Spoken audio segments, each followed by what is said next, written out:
In 1974, Door Peninsula Winery was opened by two gentlemen. They had a couple vats of wine downstairs in the cellar. We were small. We made only dry and sweet cherry wine and dry and sweet apple wine. Wine tasting did not take a real long time in those years. In 1984, my parents purchased the winery. My folks were really interested in wine, but never owned a winery before, never really made wine before.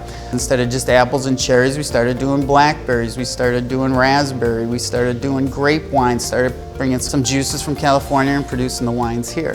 The winery just kept expanding and growing. In 1994, I came on board. Now, 24 years later, here I am, and the winery is doubled in size 10 times in that amount of time. The schoolhouse was a two-room schoolhouse that had approximately 60 students in it. Grades 1st through 8 went to school here. We did keep the original one-room schoolhouse structure, so when you walk in the front door, it still has the same features. They really did teach, first grade through 4th on one side and the other grades on the other side. We still have people around that went to school here. We walked to Carlsville school in the good weather. One year was especially memorable because that year the roads were all blocked and they still had a couple of sleigh buses drawn by horses stashed away, and they took one of those out and took us to school. There's books and pictures of the old schoolhouse and the students. It's a really good local connection. You walk into the wineries, first thing you're going to see is the array of food products that we offer here. One of the staples is our oils. We have a wide variety of yummy oils and balsamics. We are proud to have homemade fudge. We have lots of different flavors, and those are available for sampling every day. I was the winemaker here for a while, and as time went on, to take the winery to another level, we needed to get somebody in here who really knew wine.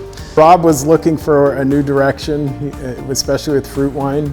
He was looking to do more blends. He was trying to integrate fruit wine into a normalized winery society. He was also looking to expand the vineyard, and I had experience there. The wines, when I came, were the primary fruit wines, along with some of the original wines, Blackberry, Merlot, Cran-Bernet. When we look to develop new wines, we look towards our customers and our customer base. What's interesting to them is interesting to us. White wine blends, red wine blends are hot. For me, I'm a red wine drinker, so I like things like Peninsula Red, the Sinister, and some of the other blends that we have in the red wine, fruit wine category.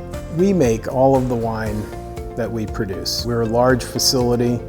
We process juice from bulk. Our cranberries are from Wisconsin. Our cherries and apples are grown actually in Door County. I work with 3 growers. We take it as fresh juice and immediately ferment it.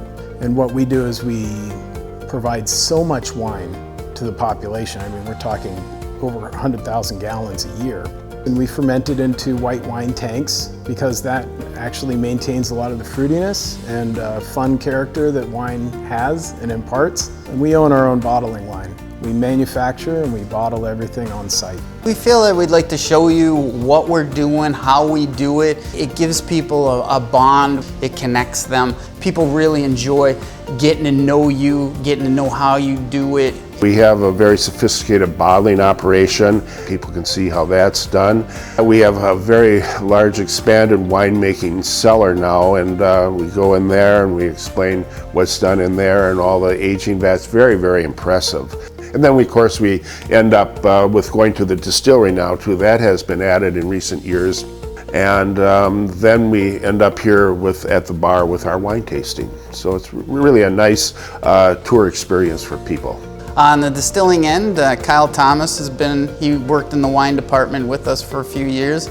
We got into distilling and thought it would be a good fit for him. We started with the white liquors, the vodkas, gin, cherry vodka. We could do some flavored vodkas. Our main goal was to get into the brown products, but all alcohol is actually clear, so you need to barrel age your products to get that color into that product. This distillery up here is basically our setup for whiskey production.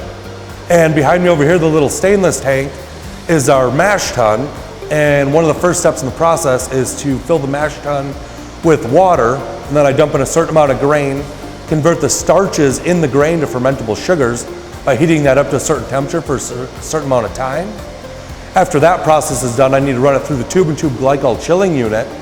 That will chill the mash down so I can pump it in my fermentation tank.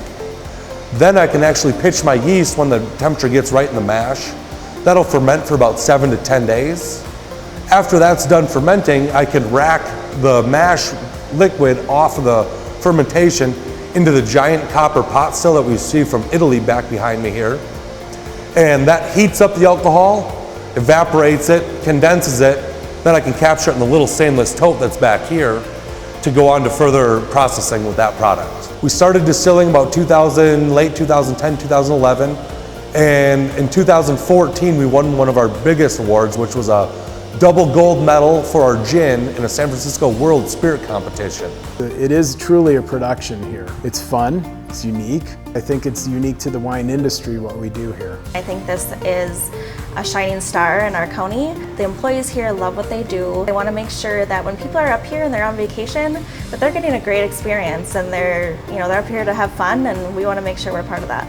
That's really why we've been so successful. I don't know, I tell people a lot that I'm living a dream. I'm around great people and it's an exciting business.